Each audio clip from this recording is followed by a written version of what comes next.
오늘은 지금 현재 진행되고 있는 정치 지형에 대해서 여러분과 한번 말씀을 나누어 보기로 하겠습니다.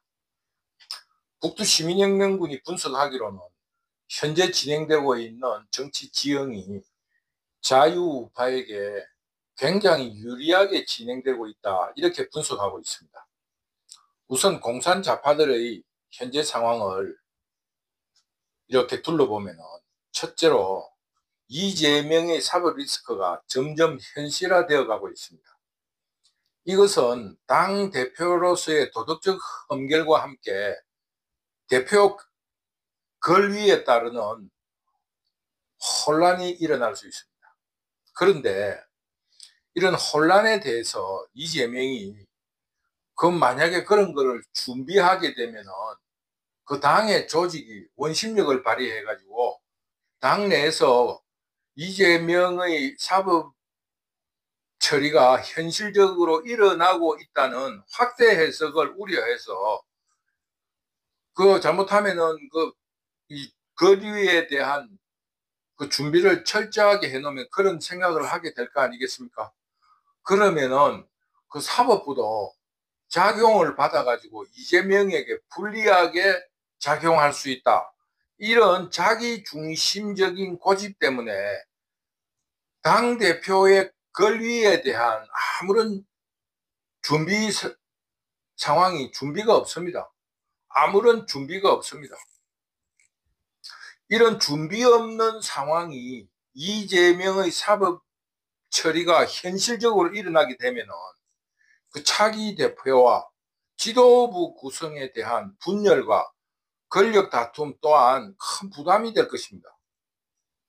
물론 당내 투쟁도 문제지만은 주변에 당 외곽에 있는 친문 세력, 그리고 이낙연파 등 당 외곽 세력까지 권력 투쟁 혹은 야당에 대한 정통성 싸움에 가담하게 되면은 야당은, 민주당은 춘추 전국 시대라고 할 만큼이나 큰 혼란이 일어날 수 있다고 북두시민혁명군은 생각합니다. 이런 당내 이재명의 사법 처리 때문에 일어나는 차기 당대표와 거기에 따르는 당내 권력투쟁, 그리고 당 외곽에서 준비하고 있는 세력들과 공산좌파 세력들과의 민주당 정통성 혹은 공산좌파의 정통성을 가지고 서로 싸울 수 있다. 그러면은 민주당은 춘추 전국 시대만큼이나 큰 혼란에 빠지게 된다. 이것을 제1의 요소로 꼽습니다. 두 번째로는 지금 공산좌파가 단일 대우를 이룬다는 명분하에 비례대표의 여러 분야의 세력들이 같이 참여를 했습니다. 그 중에 성공한 세력이 조국 대표가 있는 조국혁신당입니다. 그래서 조국혁신당은 이번 총선에서 지역구는 민주당, 지민, 비례대표는 조국혁신당, 지민 비조라는 이런 슬로건을 가지고 민주당 세력과 통합을 통해서 당내 원내 정당으로 안착하는 데 성공했습니다. 그러므로 이제 민주 세력으로서 민주당과 조국혁신당이 단합을 통해서 윤석열 대통령에 대한 탄핵으로 보조를 맞추어 왔습니다. 그러나 이제 보궐선거에서 전라도에 교두보를 확보하라는 조국혁신당의 의혹이 민주당의 강경파를 자극하면서 분열로 치닫고 있습니다. 이것이 민주당 세력과 공산좌파 세력들의 분열을 확산시키는 요인이 될 수 있다는 것이 큰 부담으로 작용할 것입니다. 왜냐하면은 조국의 땅에서 비토를 맞는 사람은 민주당으로 올 수 있고, 민주당에서 이재명 중심에 대해서 비판하는 사람은 조국당으로도 갈 수 있기 때문에 각 당 내에서 비주류들이 목소리가 커질 수 있다 이겁니다. 정치적으로 그렇지 않아요? 갈 데가 없는 사람은 그 민주당 내에서 충성을 바치고 있어야 되는데, 만약에 조국 혁신당이 전라도에 그 교두보를 마련하게 되면은 그 민주당 내 그 잡범인 이재명이에 대해서 지금 내가 그 막 마음에 차지도 않는데 그 아부를 하고 있는 느낌이 있어서 한마디 하고 싶었는데 갈 데가 없어서 참고 있었는데, 이 조국 혁신당이 선거에 이기든 지든 의미 있는 득표를 내면은 그런 사람들의 목소리가 커진다, 이런 뜻입니다. 역으로 말해서 조국 당 내에서도 그렇다 이겁니다. 조국 당 내에서도 조국에 대해서 어떤 리더십을 조국이 발휘하려는데 나 저 기분 나빠. 그런데 갈 데가 없으면은 거기에 비에 안 맞아도 참고 그게 동조를 하고 있겠지만, 이제 민주당에서도 지금 깝깝하니까 사람이 필요하니까 뭐 이래 민주당의 영입을 조건으로 그 조국에 대해서 반발을 할 사람이 생긴다 이겁니다. 그것이 공산좌파의 분열을 크게 일으킬 요인이 될 수 있다. 북두시민혁명군은 이렇게 생각하는 겁니다.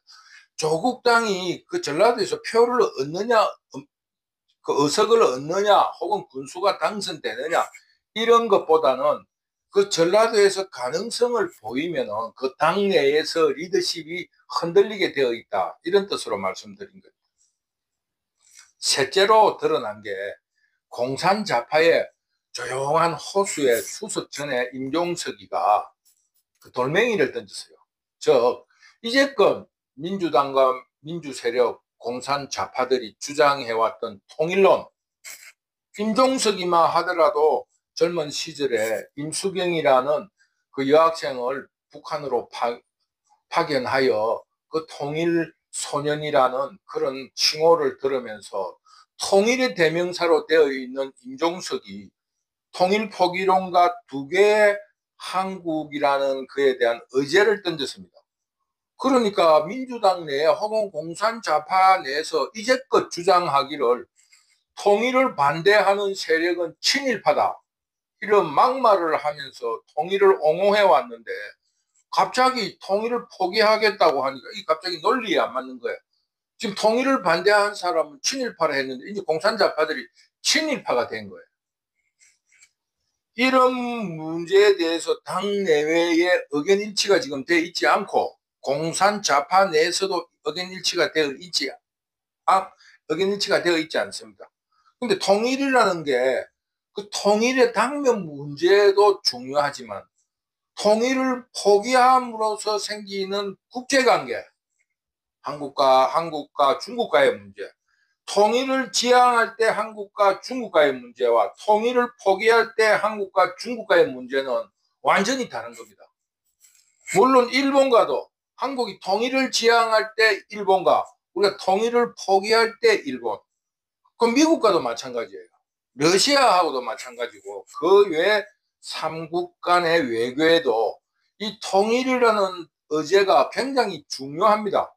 통일을 포기한다면 모든 외교 노선이 다 바뀌어야 되는 거 아니겠습니까? 그러면서 통일을 반대하게 되면 그 이념적인 문제도 또 생기는 거예요. 쉽게 말하면은 이제껏 통일을 위해서 어떤 그 공산좌파의 이념으로 접근해 갔는데 이제 만약에 통일을 거부한다면 완전한 적대적 국가가 되어야 되느냐, 아니면은 유사한 국가로서 그 교류가 일어날 수 있느냐, 이런 문제. 그리고 그러면은 이 지금 인민들을 굶겨 죽이는 김정은에 대해서는 어떤 태도를 나타내야 되느냐, 뭐 이런 정책적인 문제에 대해서 굉장히 어려운 점이 많이 있습니다. 그 단순하게 통일 이걸로 모든 문제가 해결되지 않는 거예요. 그러면서 여기에 겹쳐지는 경제적인 문제, 경제협력은 어떻게 할 것이냐, 뭐 이런 문제가 통일을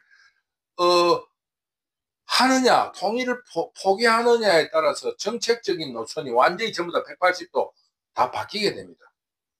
그러면은 거기에 따르는 한반도의 정통성은 누가 가질 것이냐, 그럼 영원히 통일을 안 할 것이냐, 이런 문제에 대해서 여러 가지 혼란이 일어나고 있습니다. 그러므로서 이런 어젠다를 가지고 임종석이 차기 대권 후보로 나서려는 책략이 있다 하면은 공산좌파 내 그동안 야당의 그 어떤 단일 대호가 완전히 깨지는 겁니다. 통일에 대한 문제만으로 민주당과 임종석은 갈라서야 돼요. 분열해야 되고, 여기에 조국까지 겹치게 되면 야당은 4분 5열 되는 것입니다. 그리고 네 번째로 민주당 내부와 외부의 분열과 함께 이재명의 방탄에만 올인한 것에 대한 전략적인 한계, 이런 것에 대한 비판이 불거질 수 있습니다. 만약에 이재명이가 사법 처리를 당하게 되면은 너희들이 모든 당력을 모아서 이재명을 방탄했는데 왜 이런 결과가 나왔느냐에 대해서 책임을 물어야 할 것입니다. 그리고 또 한 세력은 잡혀간 거는 좋은데 그 위에 방탄인으로서 올인함으로써 사법 처리를 당한 이후 민주당이라든 혹은 공산 세력이 가야 될 전략에 대해서는 아무것도 준비되어 있지 않다는 것에 대한 비판을 하게 된다 이겁니다. 첫째 말하면 방탄을 올인했는데 왜 방탄에 실패했느냐에 대한 비판론과 함께 방탄에만 올인하고 그 이외의 대비책은 왜 하나도 없었느냐에 대한 두 가지에 대한 문책 혹은 책임론이 불거질 수 있습니다. 그러니까 지금 공산좌파는 이재명의 사법 처리에 따르는 차기 당대표와 지도부에 대한 분열과 권력투쟁, 두 번째로 조국과의 지금 보궐선거에서 벌어지고 있는 분열과 경쟁, 세 번째로 임종석의 통일 포기론에 따른 그 공산좌파들의 정책적인 문제와 정통성의 문제, 네 번째로는 만약에 그 이재명이 사법 처리가 된다면은 사법 처리를 방탄으로 올인했는데 왜 사법 처리를 당하게 됐느냐에 대한 문책, 그리고 당력을 기울여 방탄에만 왜 올인해가지고 사법 처리가 된 이후 민주당이 가야 될 길에 대한 준비가 왜 없었느냐, 이런 큰 줄거리로 네 가지의 혼란이 있을 수 있습니다. 이런 책임론과 함께 권력투쟁이 치열해질 것이다. 이것이 북두시민혁명군의 생각입니다.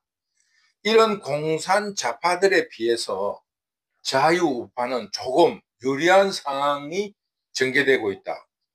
그 첫째는 이준석과 개혁신당이 공산좌파들에 의해서 큰 상처를 입게 된 것인데, 이것이 자유우파에게는 큰 반사이익으로 돌아온다 이것입니다.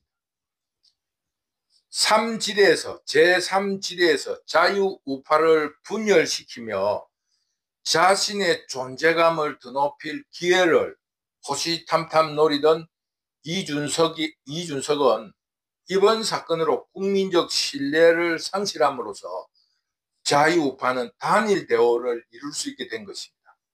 앞에 조국당에 대해서 간단하게 설명했지만은 지금 이준석이 힘이 있든지 없든지 원내 정당으로서 이준석 당이 존재하는 것은 국민의힘 당 내에 지금 리더십에 대한 불만이 있는 사람들이 안 되면 이준석한테 가야지 하면서 반발을 할 수 있는 계기가 있는데, 이준석 당이 없어짐으로써 그 국민의힘 당의 지도부가 굉장히 튼튼해진다는 겁니다. 조국 당과 분열해서 간단하게 위에서 설명을 한 것처럼 그 대안이 있는 거하고 대안이 없는 거는 그 원 정당의 리더십을 굉장히 강하게 해주는 겁니다. 그리고 둘째로서는 공산좌파들이 지금 가장 약한 고리라고 생각해가지고 공격했던 김건희 여사에 대한 정치 공세가 이제 약효가 다 됐다. 속된 말로 해서 약발이 떨어졌다 이 말입니다. 그리고 국민들이 그 공산좌파들이 김건희 이런 말에 대해서 식상하고 있습니다. 지금 상황으로 봐도 김건희가 줄리니 술집 접대부였다는 공세는 이제 많이 약화됐습니다. 아무도 믿지를 않으니까. 그리고 도이치모터스 주가 조작도 국민들은 거기에 대한 반발이라든가 저항이 보이지 않습니다. 왜냐하면 그 결혼 전에 있었던 일이고, 또 결혼 전에 자기 남자친구가 검찰총장이라고 옆에 사람들이 이용을 하려고 했겠지만은 그 금액이, 그 이용한 금액이 약 한 75억쯤 되는데, 거기 김건희 돈이 얼마쯤 들어갔는가는 모르겠지만 약 한 75억 정도로 가지고 주가 조작을 했는데, 거기에 여성으로서 돈을 불려준다고 하니까 그 돈을 정상적으로 활용하려고 계좌를 빌려준 것 뿐이라는 그 선의로 해석되고 있고, 주식을 하는 사람은 그 정도는 다 용인을 하고 있어요.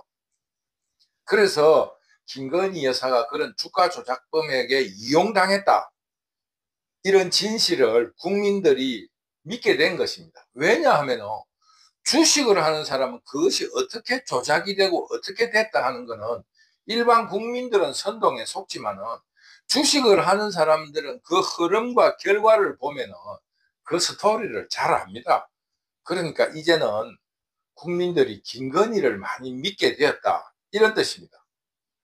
그리고 이제 막 공산 좌파들이 스토리를 짜고 있는 공천 개입, 이건 아직 구체적인 김건희 여사의 음성 녹취가 공개된 적이 없습니다.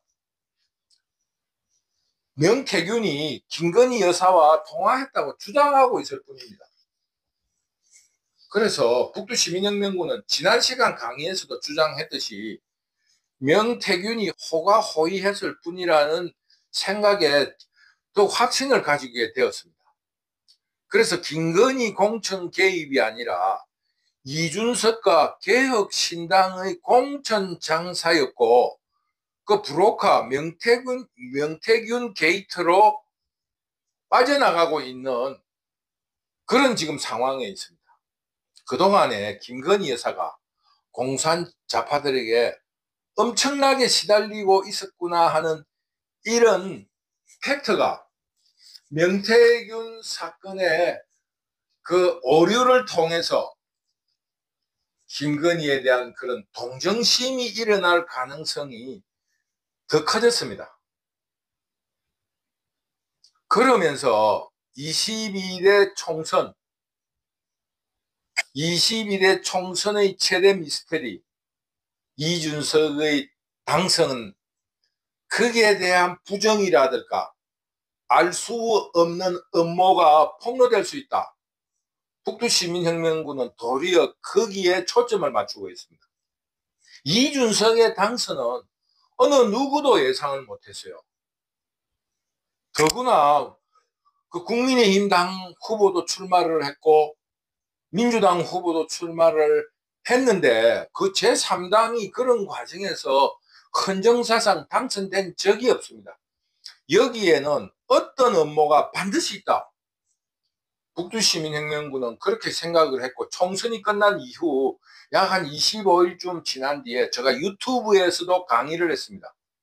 22대 총선의 최대 미스터리는 이준석의 당선이다.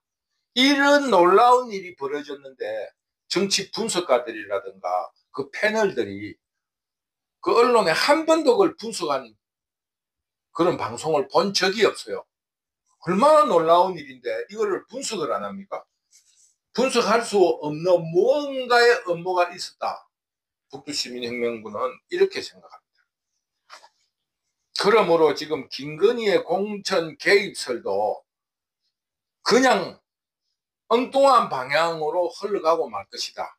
그러면은 공산 좌파들의 김건희에 대한 음모와 공작도 이제 약발이 떨어졌다, 약효가 다 됐다, 이것을 말씀드리는 겁니다. 그리고 김건희 여사에 대해서 한 가지 더 말씀드리고 싶은 것은 김건희 여사가 큰 부정부패를 한 것이 없습니다. 뭐 공사비를 떼먹은 것도 없고 뭐 술집에 줄리를 한 적도 없고, 부정부패라고 하는 거는 주가 조작 젊을 때 계좌를 비준 거 문제가 나왔는데, 지금 자유우파의 시선으로 볼 때 고작 그 금액이 전부 다 김건희 여사 거라 하더라도 75억 원이에요. 그런데 이재명 대장동 것만 해도 국민들의 토지를 수용을 해가지고 민간인에게 팔아먹으면서 8천억의 부정부패한 수익을 올렸어요. 8천억. 75억하고 8천억하고 무슨 그 대비가 됩니까? 그리고 백현동에서만 3천억을 부정부패를 했어요. 그 아파트를 지을 수 없고 허가가 나지 않는 그 대지에다가 옹벽을 50m로 짓고, 옹벽이 50m라면은 이격 거리를 50m로 해야 되는데 10m로 앞에 거기다가 옹벽에 바짝 붙여 아파트를 짓게 한 그 결제를 한 사람이 이재명인데, 그 금액만 해도 3천억인 거예요. 그것뿐입니까? 지역화폐 무슨 아입니까? 뭐 지역화폐 그, 그 발행업체 낙점만 해도 800억이 넘는다고 하는 그런 축의 그 수익이 폭로된 적이 있어요. 그것뿐이겠습니까?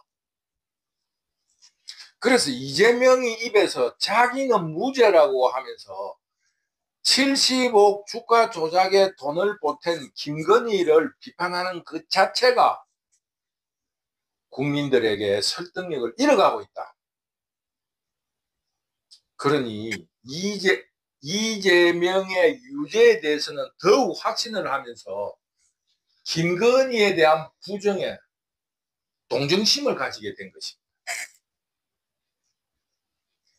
그러니까 첫째 이준석이의 몰락, 두 번째 김건희 여사의 진실, 세 번째로는 김문수 청문회에서 불거진 국정 문제로 역사전쟁이 시작되었는데, 이 역사전쟁에서 자유우파가 승리했다고 할 수 있습니다.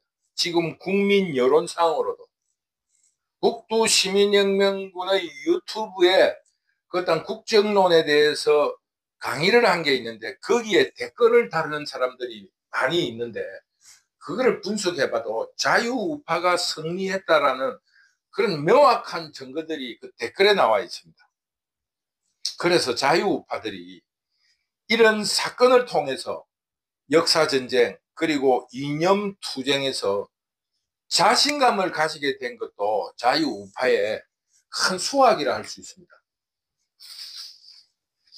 그런데 이런 역사전쟁을 거치면서 노동부 장관 김문수, 방송통신위원장 이진숙이, 부위원장 이면서 위원장 권한대행을 맡고 있는 김태규 전 판사, 그리고 서울시 교육감 후보 조전혁으로 스타팅 멤버가 화려하게 짜졌습니다. 완전히 환상의 팀이 구성된 것입니다. 이런 환경도 자유우파에게 굉장히 유리한 점입니다. 그러므로 이번에는 우리가 공산자파를 롤모델로 좀 배워야 할 게 있습니다. 이번에는 세력 대 세력의 싸움으로 조전혁 교육감 후보가 마음에 들지 않더라도 우리 모두가 세력 대 세력의 싸움이라는 일치된 마음으로 조전혁 후보를 지지해가지고 서울시 교육감을 만들어야 합니다. 이번에 만약에 절마 마음에 안 들어, 이런 마음을 가지게 되면 자유우파는 망합니다. 공산자파들은 절마 마음에 안 들어 이래도 우리가 세력으로 싸우는 거라. 이래서 세력 대 세력으로 세력을 일치시키는 겁니다. 그래서 우리 자유우파도 이런 유리한 고지에 있으면서 분열하면 안 되는 겁니다. 이번에 조전혁 교육감 후보에게 일치시켜야 된다. 절마 기분 나빠, 이거 모든 거 다 버리세요. 자유우파의 절체절명의 순간으로 서로 일치시켜야 된다. 이것을 이번 기회에 간곡히 부탁을 드립니다. 이러면서 결론이 어떻게 됐느냐? 지금 공산자파들은 이재명의 사법 리스크가 현실화되고 있고, 이재명의 사법 리스크가 현실화되면은 당대표가 결의되고 그 거리에 대한 준비가 없음으로써 당 지도부와 대표 선출에서의 권력 다툼이 일어나면서 큰 혼란이 일어난다. 당내 이런 혼란에서 당 외곽에 있던 친문 세력 혹은 이낙연 세력, 그 외 공산 좌파들이 각자의 지분을 주장하면서 민주당 혹은 공산 좌파들의 정통성에 대한 다툼이 일어날 수 있다. 세 번째, 조국과의 지금 분열과 경쟁은 민주당 혹은 공산 좌파에게 결코 좋은 상황은 아니다. 대안이 있음으로써 각 정당 내, 민주당 당내에 지도력이 무너질 수 있다. 그리고 이재명 당대표의 사법 처리에 따르는 방탄에 올인한 것에 대한 책임과 그리고 그 대책이 없는 것에 대한 그 이념적 투쟁이 벌어질 수 있다. 어떤 여러 가지 문제로, 그리고 통일 포기론에 따르는 공산 좌파들의 정책적인 선택, 그리고 이념적인 문제, 이런 문제들이 불거지고 있다. 그러므로 공산 좌파는 분열과 경쟁 속에 빠져드는 아주 불리한 상황에 놓이게 됩니다. 그러나 자유우파는 이준석이 몰락함으로써 단일 대우가 이루어지면서 국민의힘 당내의 지도력이 굉장히 강화될 수가 있습니다. 왜? 갈 데가 없으니까. 두 번째, 김건희에 대한 음모와 가짜 뉴스가 약발이 다 됐다. 약효가 떨어졌다. 그리고 세 번째, 김문수 청문회를 통해 벌어졌던 역사전쟁에서 자유우파가 승리함으로써 우리 자유우파가 이념투쟁과 역사전쟁에서 이길 수 있다는 자신감을 찾았다. 이것만으로도 굉장히 훌륭한 이 자유우파의 부활을 예견할 수 있는 징조라고 할 수 있습니다. 그런데다가 이제껏 커밍아웃 하지 않고 뒤섞여 있던 자유우파들 중에서 아주 엘리트들이 김문수, 이진숙, 김태규 판사, 그리고 지금 조전혁, 이런 커밍아웃이 된 화려한 스타팅 멤버들이 선수로 나서게 되었다. 이런 것이 굉장히 큰 어떤 유리한 점으로 작용하게 되었다고 생각합니다. 그러므로 공산 좌파는 악재가 넘치고 자유우파는 유리한 상황이 전개되고 있습니다. 이런 기회도 잘 없으니까 우리 자유우파는 이런 기회가 잘 없다는 것을 반드시 깨닫고 이 맹렬히 투쟁해야 됩니다. 야구에 이런 말이 있습니다. 찬스에 점수를 못 넣으면 기필코 진다고. 지금 이번 10월, 11월이 자유우파에게는 큰 기회입니다. 이 득점 찬스에서 득점을 못하면 그 게임은 반드시 진다는 야구 격언이 있습니다. 이번에 반드시 득점을 하고 이재명을 처단해야 합니다.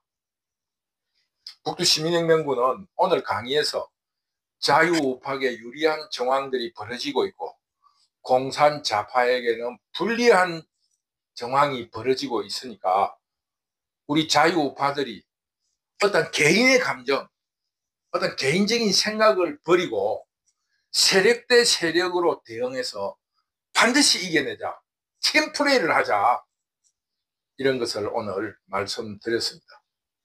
굉장히 좋은 기회이다, 이렇게 생각하고 있습니다. 오늘도 북두시민혁명군 유튜브를 시청해 주셔서 너무 감사합니다. 자주 말씀드려서 무슨 뭐라 그럽니까?